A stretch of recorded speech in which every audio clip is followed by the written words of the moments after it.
Hello, good morning student for class 6. This is your second lecture of 6th chapter of English first. Okay.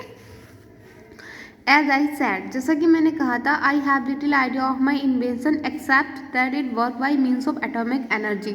जैसा कि मैंने कहा था कि मेरे दिमाग में एक आइडिया था इस इन्वेंशन को लेकर, इसके सिवाय मतलब यही था कि that is work my means, मतलब इसका वर्क करने का क्या मीन्स है of atomic energy. Okay, I was intending to make an atomic energy motor. मैं बस when I observe certain parts increasing and diminishing steadily in the size.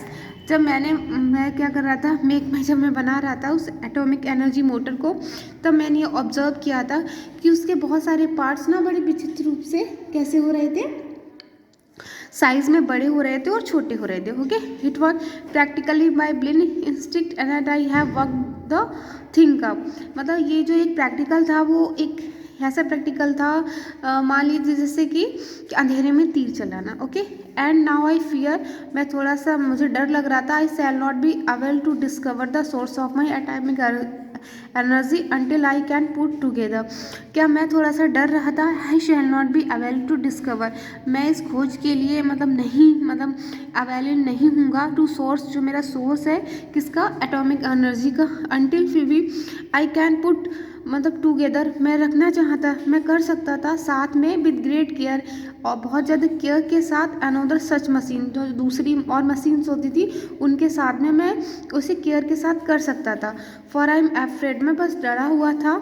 To risk taking the apparatus for analysis explain professor. Professor ने कहा कि मैं थोड़ा सा डरा हुआ था ये रिस्क लेने के लिए, जो कि एनालिसिस के वाला रिस्क था, उसके लिए थोड़ा सा मैं डरा हुआ था. ओके, एंड आई और मैंने कहा आई सैड सडनली, मैंने अचानक से कहा विद द और I fail for such a discovery quite notice and fear in my tone am I to try out this machine.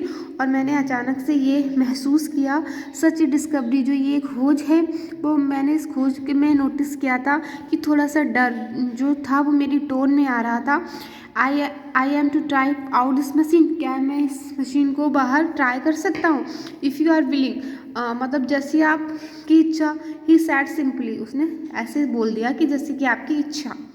Okay, you must realise, तुम्हें ये रियलाइज होना चाहिए of course that there are a multitude माने a large number of people और things of unknown dangerous, मतलब ये बहुत से लोगों के लिए डेंजरस हो सकती है.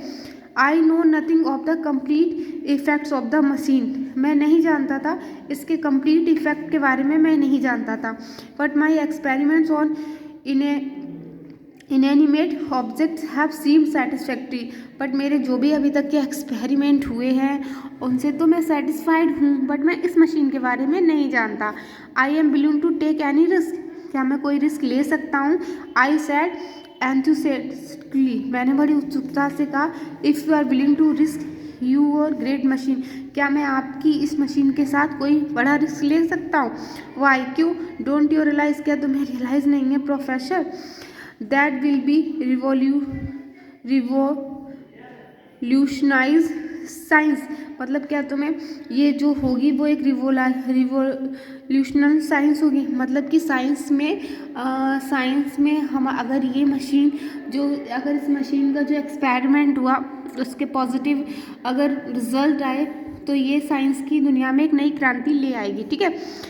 There is nothing hardly that will be unknown, मतलब इसको जानना इतना मुश्किल नहीं है. Astronomy will be complete, astronomy complete हो चुकी है. For there will be nothing to do but in increase in size enough to observe beyond our atmosphere. और जो मतलब ये एस्ट्रोनॉमी जानती है कि जो हमारे एटमॉस्फेयर में कुछ चीज़ें होती हैं ना जिनका साइज़ क्या होता है, घट या बढ़ सकता है. और वन को stand upon word like rocks to examine others, और कैसे की तरह हम इसका एग्जाइन कर रहे हैं, जैसे कि एक चट्टान के ऊपर दूसरा कोई खड़ा है और किस तरीके से वो एग्जामिन कर रहा है. ओके, किस तरीके से वो क्या कर रहा है, एक के ऊपर कोई खड़ा है और किस तरीके से वो एग्जामिन कर रहा है. ओके, यहाँ पे ये आपका लेक्चर कंप्लीट होता है. नोट डाउन योर होमवर्क में आप आइए पेज नंबर 72 पर देखिए. Complete the following sentence correctly, ये आपको कंप्लीट करना है। Okay, thank you class.